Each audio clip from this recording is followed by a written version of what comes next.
Fala galera da segunda série do ensino médio, eu sou o professor Luciano e vim trazer para vocês um assunto sobre verminoses.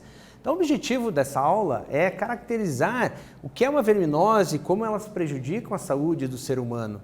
Também investigar as formas de contágio, tratamento e também as maneiras de como preveni-las, questão de higiene, saneamento básico e tudo mais. E aí, vocês já sabem, você já deve ter ouvido falar que algumas religiões não comem carne de porco, como os judeus e os adventistas. Isso é baseado na Bíblia Sagrada. Na época em que foi escrito, havia poucos cuidados no preparo com alimentos.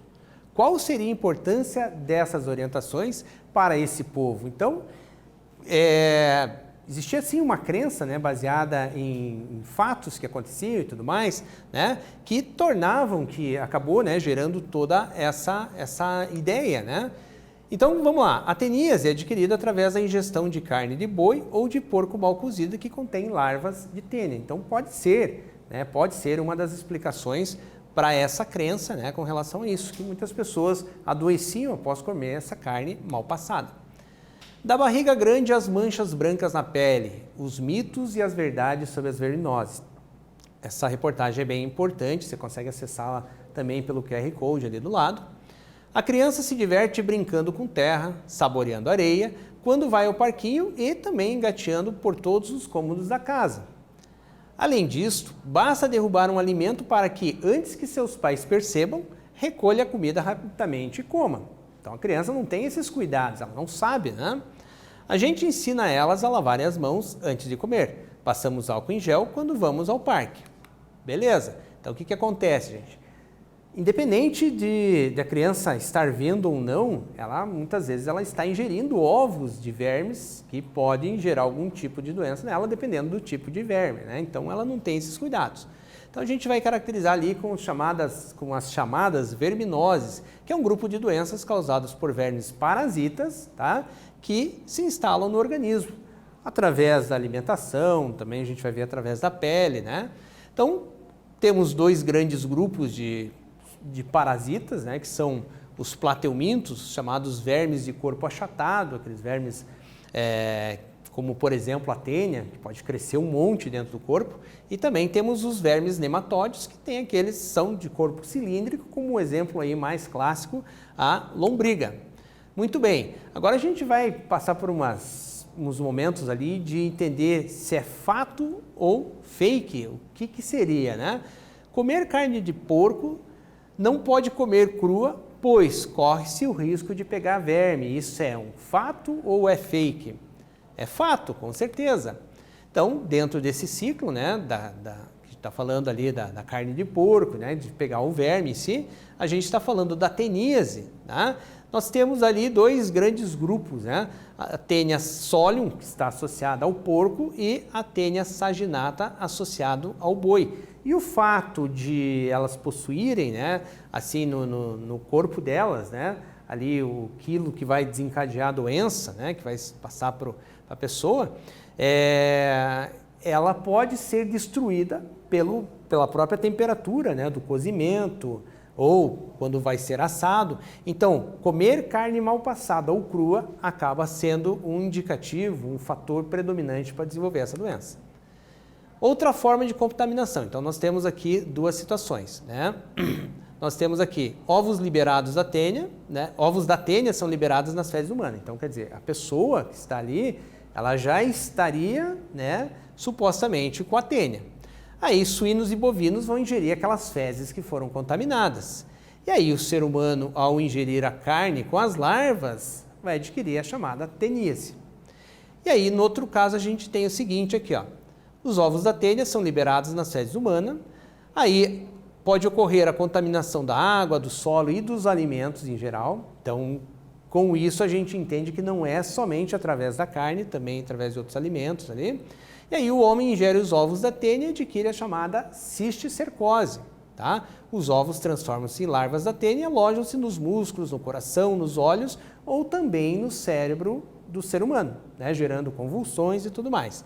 É a infecção causada pelas larvas da Teniassola que se desenvolvem depois da ingestão de ovos excretados nas fezes humanas. Então, daí dependendo, né? Se a pessoa se alimentar ali das larvas, ela vai adquirir a teníase. Se ela alimentar dos ovos, ela vai adquirir a chamada cisticercose. Muito bem. Então, com relação à teníase aqui, o que nós temos? Um pedaço de carne com um cisto ali, né? Então, o que acontece? A pessoa pode ingerir essa carne e tal, né, mal passada e tal, e a partir dali alojar dentro do seu organismo o próprio cisticerco. Então vamos uma primeira atividade ali, observando a tirinha. Liz e eu fomos jantar e depois assistimos uma palestra sobre veterinária, falando ali com o gato. O título era O Ciclo de Vida da Tênia, tá? Eu não devia ter pedido espaguete. Estamos com fome de novo, não é? Então, a partir do diálogo, sobre qual verminose o personagem está falando, descreva uma medida profilática para evitar essa verminose. Lembrando ali que ele está associando ali com o espaguete, né? Então, já voltamos ali para ver o que vocês vão escrever.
Vamos lá então, pessoal. Então ele está falando ali com o gato, né, sobre ali a palestra, sobre verminoses e tal, né? E sobre a teníase, uma verminose causada por um plateuminto, uma medida profilática é o consumo de carne bem passada, tá? Então o que acontece? A carne num estado assim quase crua ou mal passada permanece vivo lá, né, o cisto do verme e tal, e isso pode ser ingerido pelo ser humano e desenvolver a doença, né, no seu organismo. Agora vamos a uma outra dúvida ali, uma outra questão. Barriga grande e coceira no bumbum são sinais de verminose intestinal? Fato também, né? Então a gente pode estar falando da esquistossomose, uma delas, né? A esquistossomose tem ali como hospedeiro definitivo o ser humano, como hospedeiro intermediário o caramujo. Então, o ser humano vai adquirir essa larva a partir de um estágio que essa larva, que foi solta no ambiente, provavelmente também por um ser humano, ela vai adquirir uma variação nessa larva, e essa larva tem a capacidade de perfurar ali a pele humana e se instalar ali nos órgãos, né, abdominais, gerando a chamada barriga d'água. Então, realmente é fato. Aqui aparece na imagem uma criança, né, com a barriga estufada, né, em função do verme, e geralmente o que acontece? Essa barriga desenvolve, ela vai ficando grande, mas o restante do corpo vai emagrecendo. Por quê? Porque ela está perdendo nutrientes, o verme está aproveitando tudo aquilo e está gerando essa inflamação, essa infecção ali no abdômen da criança. Muito bem. A mesma pergunta, tá, gente? Barriga grande e coceira no bumbum são sinais de verminose intestinal? Também é fato. Então, temos ali um exemplo da oxiuríase ou oxiurose, né? Os dois termos estão corretos, através do alimento, em contato com unha infectada, por exemplo, embaixo da unha ali, aquela sujeirinha que fica, pode ter ovos do verme, né, do oxiuro, e ele, né, adentrar no organismo, né? É o chamado verme enteróbios vermiculares, né? Então, geralmente ele vai dar a coceira, geralmente ali na mucosa anal. Andar descalço pode pegar vermes? É outra dúvida ali, outra questão, né, que fica aí, que é muito falada. Também é fato. Andar descalço também pode gerar verminoses. Por exemplo, ancilostomose, ou também chamada ancilostomíase, né? O amarelão, que é justamente pela sola dos pés, né, ou, né, por outra região da pele, que ele consegue perfurar e adentrar o organismo humano, gerando também essa verminose aqui, com um ciclo específico de vida e tudo mais, tá? Então aparece aqui o animal, né, o nematóide ali que causa esse tipo de doença e tudo mais. Muito bem. Então, ancilostomose, né, os ovos eclodem no solo, depois de 1 a 2 dias, se forem depositados em local quente e úmido, né? Então, eles fazem a eclosão e perfuram aqui a sola do pé humano, né, gerando ali a infecção, né, se instalando no trato digestivo do ser humano, depois vai passar dentro de um ciclo pelo trato respiratório também. Então, vamos a uma segunda atividade aqui para vocês. Existe um plateuminto, Echinococcus granulosus, que vive no intestino do cão, e por isso também é conhecido como a tênia do cão. Quais as características desses animais? Então, mais um tempinho com vocês, a gente já volta.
Então vamos lá, galera, vamos ver o que vocês escreveram aí.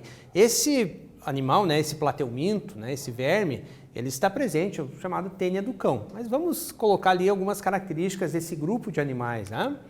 Filoplateumintos, que são vermes achatados ou simplesmente filo dos plateumintos, vai reunir os animais invertebrados com o corpo achatado dorso-ventralmente, ou seja, achatado do dorso por ventre. São animais que são triblásticos, têm 3 folhetos embrionários, porém são acelomados, não apresentam a cavidade, né, que vai abrigar os órgãos ali. Porém apresenta também simetria bilateral. Pensando ali um organismo em corte longitudinal, nós teríamos ali a visão de 2 lados iguais, ok? Mais um fato ou fake. A criança, quando fica com vontade de comer algo, isso aí é bem clássico, hein, gente? Pode pegar a chamada bicha, isso daí, no caso, é fake, ok?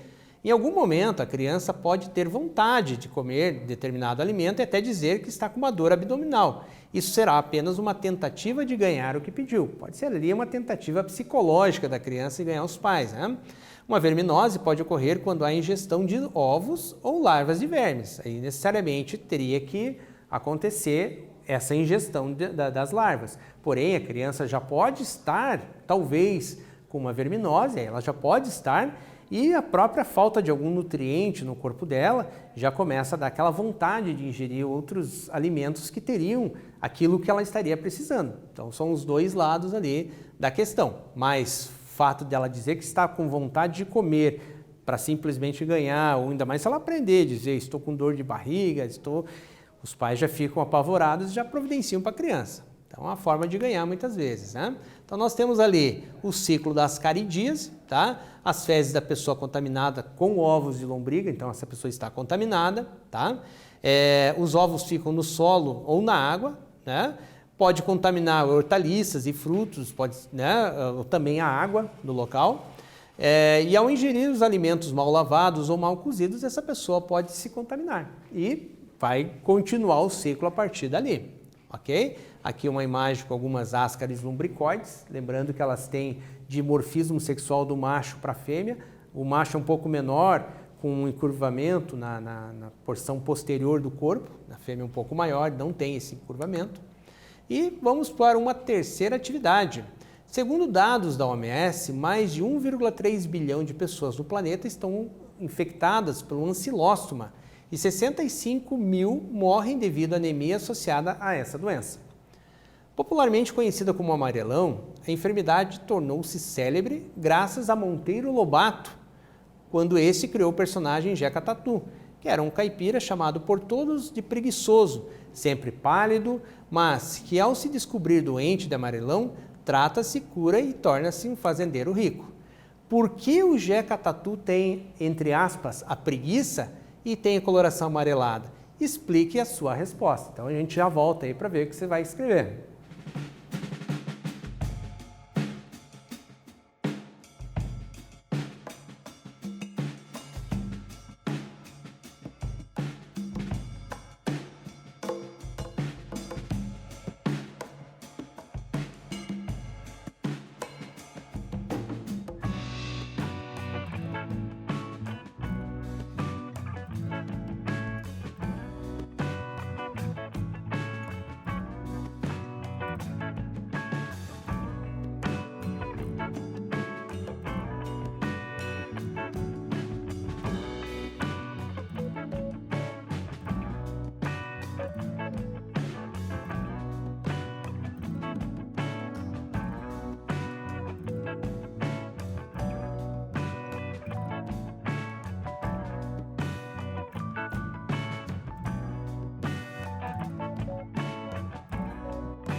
Então vamos ver lá que você respondeu lá, gente.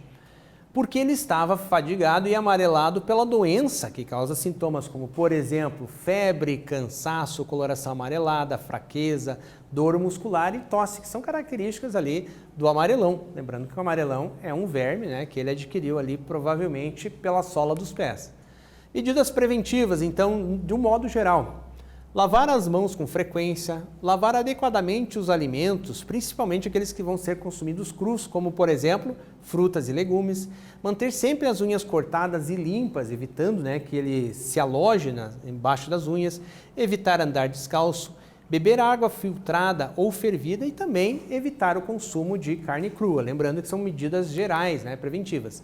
Aqui uma proposta de mão na massa para você fazer em casa, né, aqui com a doença, o filo desse causador, o causador em si e a transmissão. Então, para teníase, para esquistossomose, oxiuríase, ancilostomose e ascaridíase.